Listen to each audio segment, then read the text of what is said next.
Boa noite, aterrorizados. Aqui é Angel Black trazendo mais histórias de terror para vocês. Mas antes de irmos para a história de hoje, peço para você que não é inscrito, que se inscreva no canal, deixe aquele like para fortalecer e compartilhe com seus amigos e também em suas redes sociais. Agora, se você não gostar, compartilhe com os seus inimigos e se vingue deles. Também não deixem de ativar as notificações do canal tocando o sininho das notificações. E aí você receberá em primeira mão o conteúdo do canal assim que o mesmo chegar no YouTube. Recados dados, vamos à nossa primeira história de hoje, que é do nosso amigo Daniel Marinho.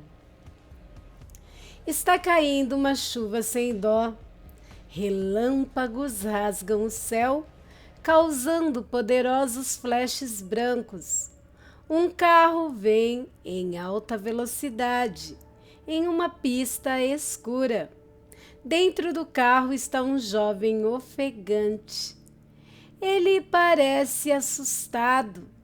O carro para na porta de uma casa vistosa. Ele sai correndo do carro e bate na porta. Ele olha para trás como se algo estivesse seguindo, com muito medo. Como ninguém atendia a porta, ele assovia. Finalmente a porta se abre e ele entra, todo molhado de chuva. Ele fala com o amigo que abriu a porta. Amigo, você tem que me ajudar. O amigo que está tomando um copo de uísque responde: O que foi que você fez? O jovem se senta na poltrona e fala: Eu matei a minha namorada. E então, quer que eu te ajude? Diz o amigo, e em seguida toma um gole de uísque. Sim, quero. Vá até o meu apartamento, limpa tudo, aproveita e coloca o corpo da minha namorada em um saco. Quando for passar pela ponte, o jogue no rio. Um outro relâmpago clareia a sala. A atmosfera fica pesada. O amigo, então, dá mais um gole no copo de uísque e coloca o copo em cima da mesa e pega o seu casaco que estava no cabideiro. Em seguida, ele se vira para o jovem sentado no sofá e diz: Tá bom, fique aqui, não ligue para ninguém, não atenda à porta. Vou tentar fazer o meu melhor. Ah, e só mais uma coisa, está me devendo, hein? E dinheiro nenhum no mundo pode pagar isso. O amigo dá as costas e vai. O jovem continua sentado. Ele fecha os olhos, esperando encontrar alguma redenção para o seu ato mau. Em outro dia, lá estão eles num restaurante. E enquanto estão comendo, o amigo diz: E aí, como está, mano? Muito bem, mano. Pô, tu salvou a minha vida. Sabe, agora que tudo já acabou, me diga, por que matou sua namorada? Tu não vai acreditar nisso, mas vamos lá. Eu estava me drogando no banheiro. Foi quando eu vi a morte. Uma figura encapuzada com uma foice nas mãos. Eu pensei que era apenas a alucinação da droga. Mas era real. Ela me prometeu uma coisa, que se eu entregasse uma alma para ela, eu viveria eternamente. Dá para acreditar nisso? Ela me ofereceu a vida eterna. E você aceitou? Claro! Por isso matei minha namorada. A vida eterna tem sido por séculos um dos maiores objetivos que o ser humano sempre tentou alcançar. Quer saber como eu matei ela? Fingi que iria fazer um carinho nela e lhe dei um mata-leão. Quando ela começou a ficar sem ar, ela se debateu, mas eu continuei apertando seu pescoço de uma forma forte. Os olhos dela viraram até ficarem totalmente brancos e aí ela desfaleceu. Quando a pira da droga passou, aí é que eu tomei consciência do que eu tinha feito. Mas dane-se, agora eu sou imortal. Se eu fosse você, meu amigo, eu não teria tanta certeza. Por quê? Aconteceu alguma coisa de sobrenatural enquanto você estava no meu apartamento? Sim. O amigo se levantou, tirou uma arma da cintura, apontou para o jovem e atirou bem no meio da cabeça dele. Ele caiu com a cara no prato. As pessoas ao seu redor saíram correndo, assustadas. O amigo então concluiu: eu encontrei a morte lá e ela também me prometeu a vida eterna se eu matasse você. Algumas pessoas não medem as consequências para obter o que tanto querem. Quanto maior é o prêmio, maior é a atitude extrema que elas estão dispostas a tomar. Nome do conto: A Eterna Ganância pela Vida Eterna, escrito por Daniel Marinho. Sabemos que é só um conto, gente, mas daí dá para ver a ganância do ser humano, até onde o ser humano vai para conseguir o que quer. E vocês, o que acharam? Deixem aí na área dos comentários a sua opinião, mas lembre de sempre comentar com respeito. E agora vamos para o próximo de hoje, que é um erro desnecessário, do grupo Histórias Assombradas, e foi postado pela nossa querida Adriana de Paula. Me chamo Regina Alcântara e morava em São Paulo no ano de 1995. Na época eu tinha 16 anos, morava com os meus pais em um casarão antigo deixado pelo meu avô. Nós éramos uma família de classe média e nada faltava para mim. Mas depois que meu pai perdeu o emprego de carteiro, começamos a passar por bastante dificuldades. Era a pior época que já tínhamos passados e as costuras da minha mãe já não eram mais suficientes para suprir todas as despesas. Eu era uma garota bonita, uma moça bonita. Eu tinha pele negra, aliás, tenho pele negra, cabelos ondulados e um sorriso extremamente bem cuidado. Até tentei ir numa agência de modelos, tentar algum trabalho, mas não passei nem da entrada. A recepcionista me olhou dos pés à cabeça. Naquele dia me senti um lixo. Todos os dias eu saía de casa na esperança de encontrar algum trabalho para ajudar os meus pais, mas nunca encontrava nada, nem mesmo trabalho de doméstica. Aos poucos, meu pai começou a vender alguns móveis, mas não era para comprar comida ou pagar as contas, e sim para tomar bebidas. Com o tempo, ele até criou uma alta dívida no bar que ficava no centro.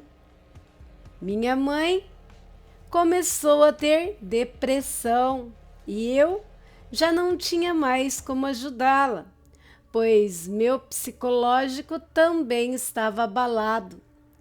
Era insuportável ver meu pai chegar bêbado em casa todas as noites e escutar os gritos de fúria misturados com o choro da minha mãe.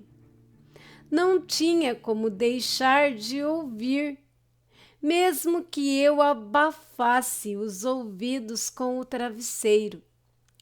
Era uma tarde de sábado, quando saí novamente para procurar um emprego e mais uma vez não encontrei nada. Chegando em casa, percebi que tínhamos visita. Havia um chapéu no cabide que ficava na sala. Quando entrei, vi meus pais sentados no sofá conversando com um homem bem alinhado, com roupas de boa qualidade e um cabelo bem cortado. Parecia ser um homem da alta sociedade e realmente era.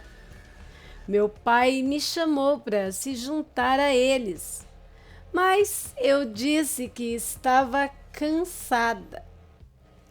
Então, cumprimentei a visita, o senhor, e subi para o meu quarto. Fiquei me perguntando aquele dia o que meus pais tanto conversavam com aquele homem.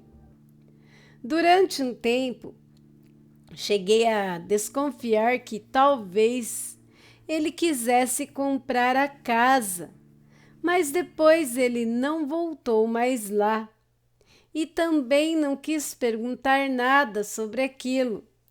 Minha cabeça já tinha problemas demais. Dias depois, uma mulher veio até a nossa casa.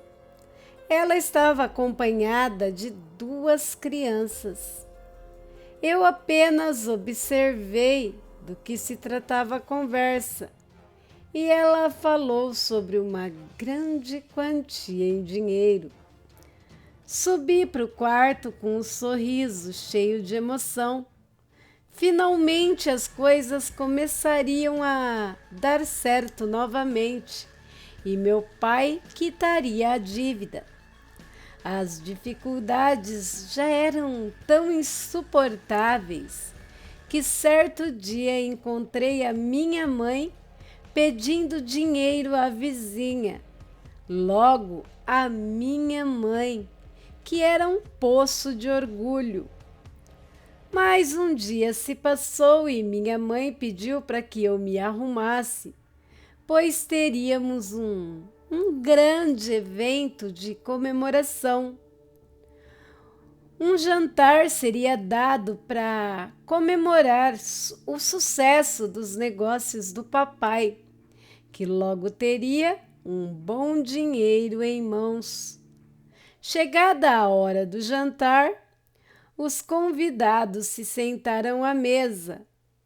O homem elegante, a mulher acompanhada de 2 crianças e um senhor que parecia meio bêbado. Meu pai cochichou para minha mãe que o senhor era o tal dono do bar. Meu pai se levantou e deu boa noite aos convidados.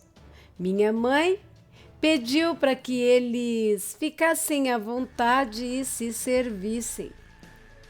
Depois do jantar, meu pai disse que estava na hora da negociação começar. As propostas eram muito boas, mas eu não entendia qual interesse eles poderiam ter numa casa tão antiga. Meus pais ficaram um bom tempo falando de valores e fazendo negociações, e era muito difícil para mim imaginar que a casa onde passei a infância seria vendida. Ela me trazia tantas recordações boas. Meu pai me perguntou o porquê eu estava chorando e eu disse que não era para ele vender nossa casa, que eu daria um jeito de arranjar um emprego para ajudar nas despesas. Você já está ajudando eles, disse o homem, enquanto entregava um cheque para o meu pai, que agradecia com um sorriso generoso. Foi nesse dia que descobri que eu estava sendo leiloada como um objeto pelos meus próprios pais. Acabei me casando com aquele homem, mas pouco tempo depois ele faleceu, me deixando uma boa herança, mas nada que me faça esquecer a crueldade humana. Ou seja, os pais venderam a própria filha para ter conforto. Créditos Terror Wells. É realmente assustador. E vocês, meus aterrorizados, o que acharam desse relato? Realmente triste, né? A que ponto chega o ser humano? Leiloar a própria filha. E vemos muito isso nos jornais, não é verdade? Bem, agora vamos para a próxima de hoje, que é um relato contado como se fosse conto por Angel Black, intitulado A Lei Michael, a Alcateia, contado por Aline, nome fictício, é claro. Olá, me chamo Aline, hoje tenho 50 anos. Essa história me foi contada por um moribundo e creio que seja verdade, pois eu e alguns amigos fomos tirar a prova e até certo ponto creio que tiramos sim. Bom, desculpe essa introdução tão grande, mas é para que vocês compreendam e viajem comigo por essa história e quem sabe tirem algumas dúvidas. Primeiramente, devo dizer que sou de família bem de vida. Fiz a faculdade de medicina, mas sempre gostei de ser enfermeira mesmo, por onde comecei. E como nunca precisei do dinheiro que ganho com essa função, resolvi trabalhar com voluntariado. E aí começa a minha história. O ano de 2015, eu e toda a equipe que eu participava, fomos fazer um trabalho voluntário no Nepal, em algumas florestas de difícil acesso, beirando as montanhas, lugar lindíssimo por sinal, mas com lugares de muita pobreza. Já fazia alguns dias que estávamos naquela floresta e aconteceu de uma de nossas amigas se perderem. Aí, vê de voltarmos para a base, assim dizendo, eu e mais alguns amigos combinamos que 2 ficariam acampados ali no local, enquanto o restante sairia em um grupo de resgate procurar a minha amiga. Vou chamá-la aqui de Sheila, minha amiga perdida. Então entramos na trilha e seguimos montanha acima. Quando encontramos Sheila, já estava começando a escurecer, eram umas 6 horas da tarde. Então, disparamos um sinalizador para os dois que ficaram aguardando para dizer que tínhamos encontrado Sheila, que eles poderiam, assim, voltar para a base tranquilamente. Pegamos Sheila, demos água para ela potável e já estávamos voltando, quando ouvimos gemidos no meio da mata. Adentramos um pouco na mata e o que encontramos nos fez vomitar. Era o que tinha sobrado de um rapaz de uns 24 anos. Tentamos socorrê-lo, mas ele já estava moribundo. Pensamos que alguma fera tivesse atacado e não estávamos de todo errados.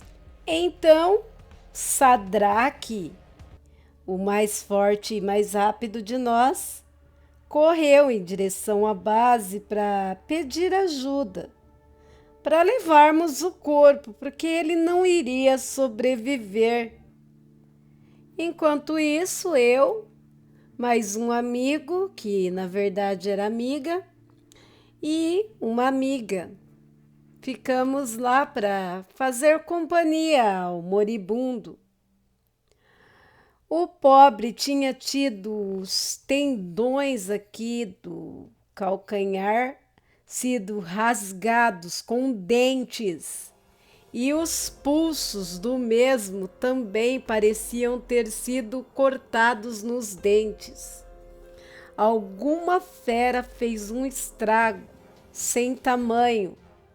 O órgão genital tinha sido arrancado e também partes do intestino estavam para fora devido a um rasgo de garras que ele tinha na barriga, sem contar os cortes profundos que ele tinha na extensão dos braços e pernas.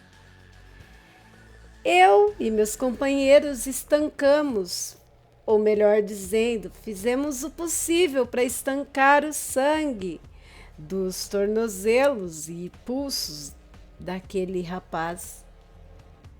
Ele olhou para mim com lágrimas nos olhos e disse que precisava falar comigo e que eu pedisse perdão para a mãe dele. Eu e meus amigos nos entreolhamos e não se deve negar nada a um moribundo.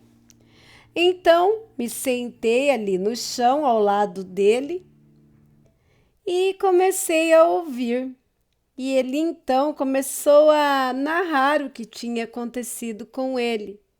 Juro que antes de ouvir a história, senti muita pena daquele rapaz. Ele começou dizendo que o nome dele era Maicon e ele estava com um amigo chamado Alê. Os dois resolveram então fazer uma aventura, desbravar aquela floresta, subir a montanha, mas por serem inexperientes, acabaram por se perder da trilha. Vagaram durante 2 dias pela floresta, até que viram um tipo de vilazinha com umas 4 ou 5 casas, todas assim da mesma família, como constataram depois, e pediram ajuda. O patriarca da família acabou por recolhê-los, alimentá-los, deixá-los tomar um banho, cuidou deles e depois de uma boa noite de sono e de estarem bem alimentados, o patriarca pediu para uma menina dos seus 15 anos acompanhá-los de volta à trilha. Detalhe, eles tinham suprimentos para 2 dias de caminhada, incluindo água e algumas proteínas. Mas, segundo Sadraque, a menina era muito bonita mesmo. E como eles estavam sozinhos na mata, decidiram que assim que a menina os colocasse de volta na trilha, iriam usufruir da única coisa que aquele homem não forneceu para eles: mulheres. Eram 2 filhinhos de papais. Nessa hora eu fiquei enojada. Fiz menção de levantar, mas ele, com lágrimas nos olhos, suplicou para que eu o ouvisse. E ali continuei. Disse que assim que encontrou a trilha, a menina colocou eles de volta na trilha. Sem dizer uma palavra, a menina se virou e já estava voltando para dentro da mata, voltando para sua família. Foi quando a Lê teve a ideia de falar para a menina: como assim, vai indo embora já? Nem um beijinho, a gente agora é amigo, né? A menina continuou andando e o Alê correu e puxou a menina, jogou a menina no chão e foi subir em cima dela. A menina lutando para se soltar,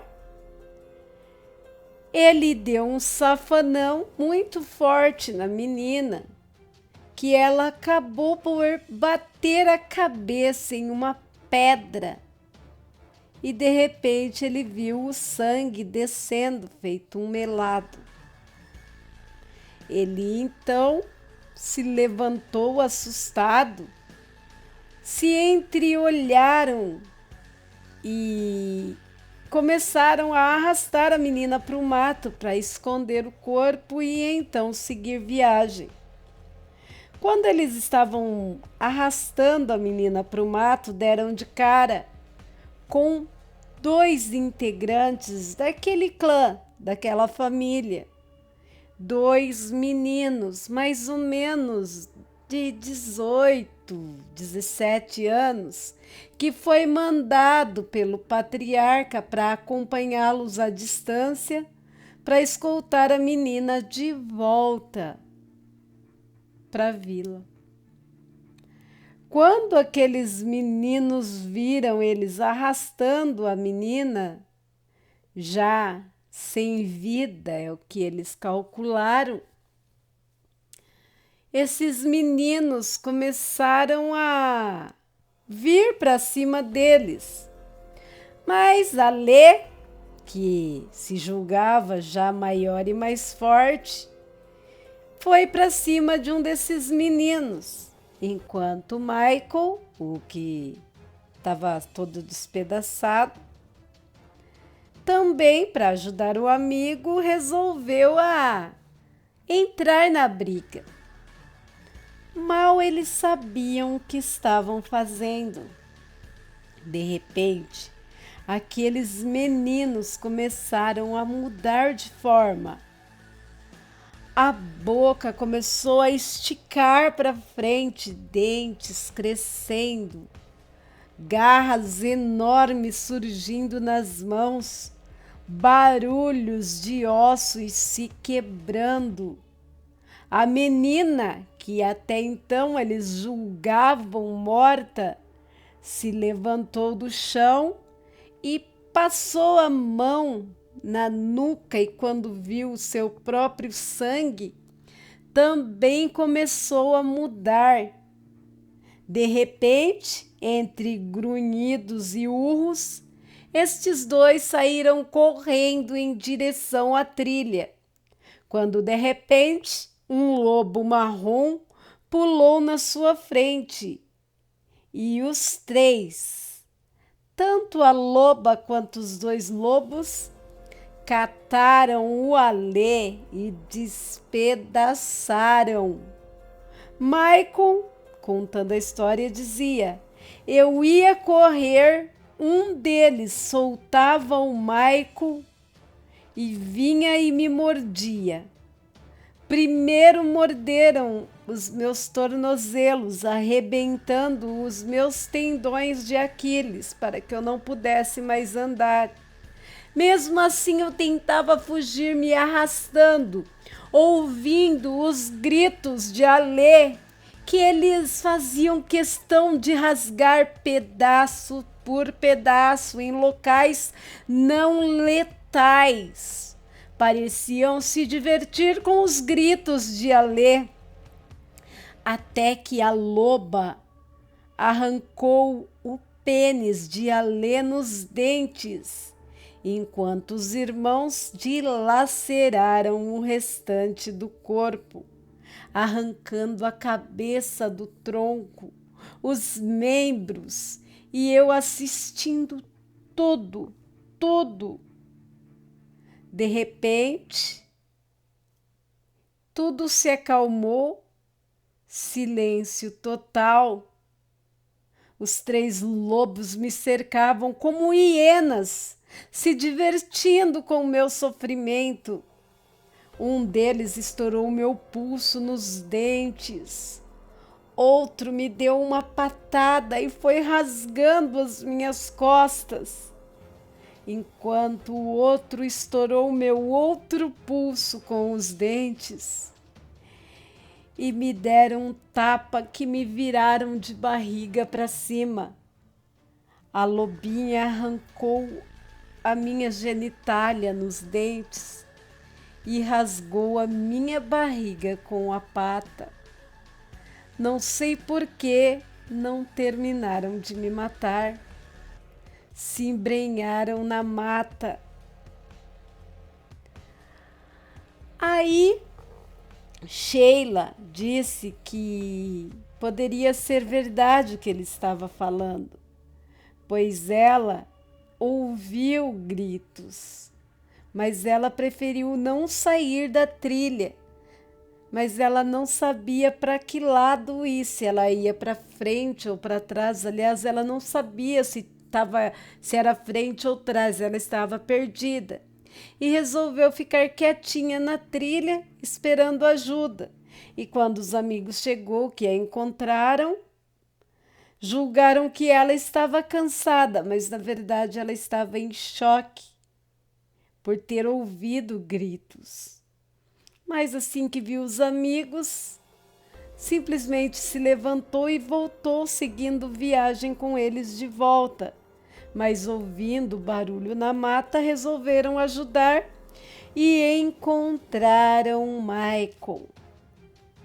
Michael prosseguiu, disse que os lobos entraram na mata arrastando os pedaços de Alê e deixaram ele ali para morrer, perdendo sangue, para ser comido por insetos, formigas ou algo do gênero. Mais uma vez ele me olhou e pediu: peça perdão à minha mãe. E acabou por falecer. Já estava à noite. Acendemos uma fogueira e esperamos. Daqui a pouco Sadraque chegou com mais 2 rapazes e já íamos levar embora o corpo do Maicon, né?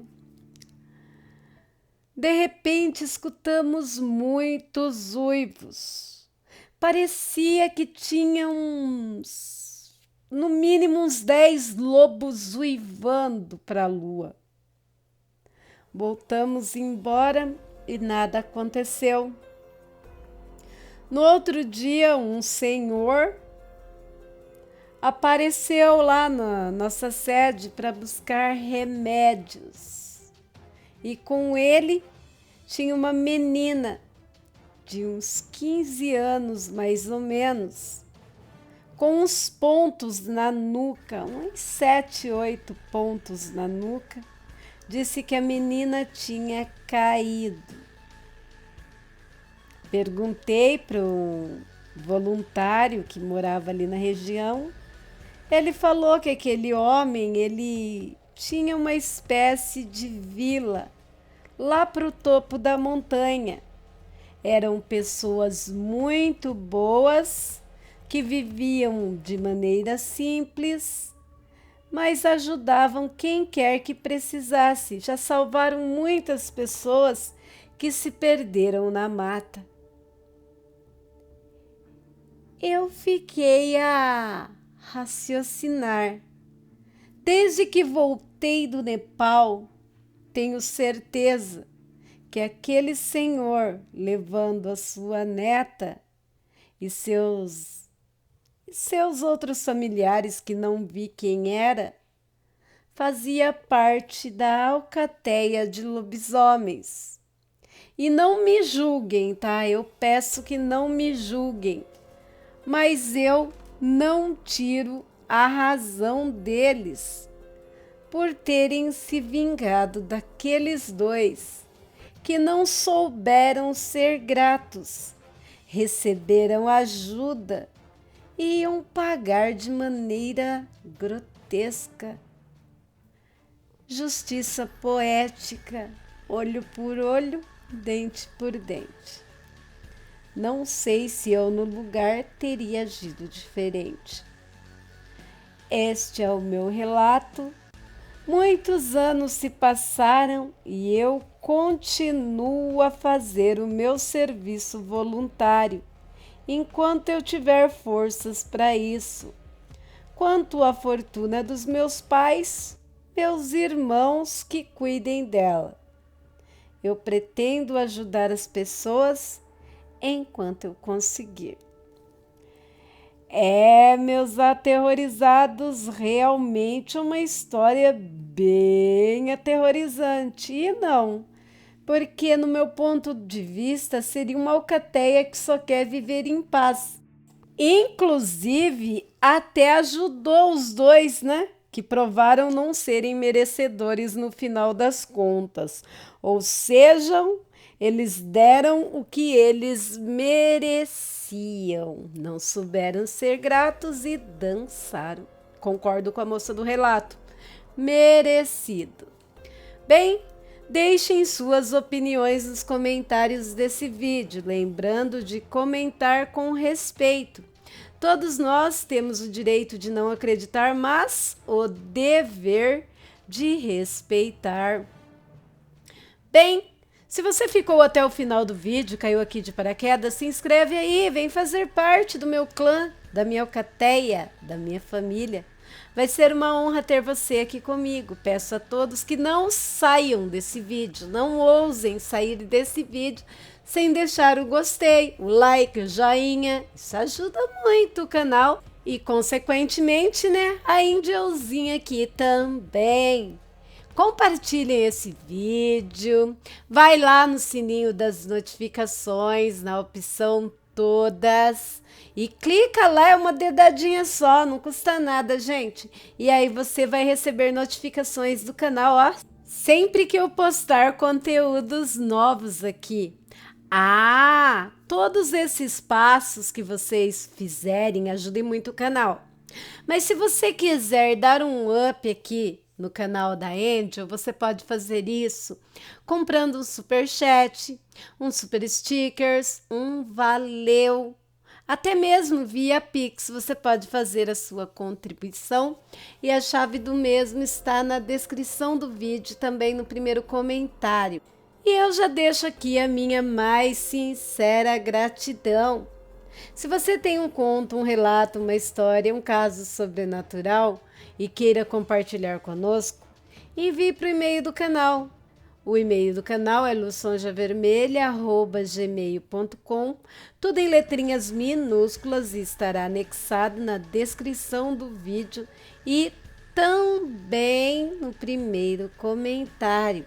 Se você não quiser se expor e nem expor os demais envolvidos, como a amiga aqui, é só escrever isso no relato que eu garanto o seu anonimato. E se você, como amiga aqui, desejar ter o seu relato transformado ou contado em forma de conto por mim, sem perder a veracidade, para mim será uma honra fazê-lo. E se quiser que eu conte, narre seu relato, seu conto, sua história, divulgando seu canal, sua página, seu livro, te dando os créditos, é claro, para mim será um prazer. Aqui você escolhe como quer ter os seus trabalhos narrados por mim. Lembrando que na descrição do vídeo tem muita coisa interessante mesmo. Basta você estar explorando que você vai encontrar coisas realmente interessantes, como links de canais, começando agora com ótimo conteúdo, entre outras coisas. Você pode também estar explorando as playlists do canal, maratonando porque é vídeo para dedéu e muitos relatos também. Pode também prestigiar os outros canais da Angel. Vou enfatizar aqui o canal de cortes, que eu coloco vídeo lá todos os dias, igual aqui. E pode me seguir também, né, nas outras redes sociais, afinal de contas eu adoro ter vocês comigo.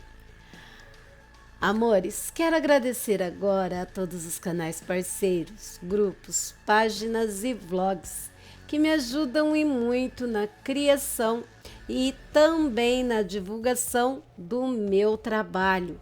Mas principalmente quero agradecer a todos vocês, meus aterrorizados, minha família, minha alcateia, meus amores. Obrigado por existirem e fazerem parte da minha vida. Por hoje é só. Fiquem com Deus e até o próximo vídeo. Eu amo vocês demais. Fui!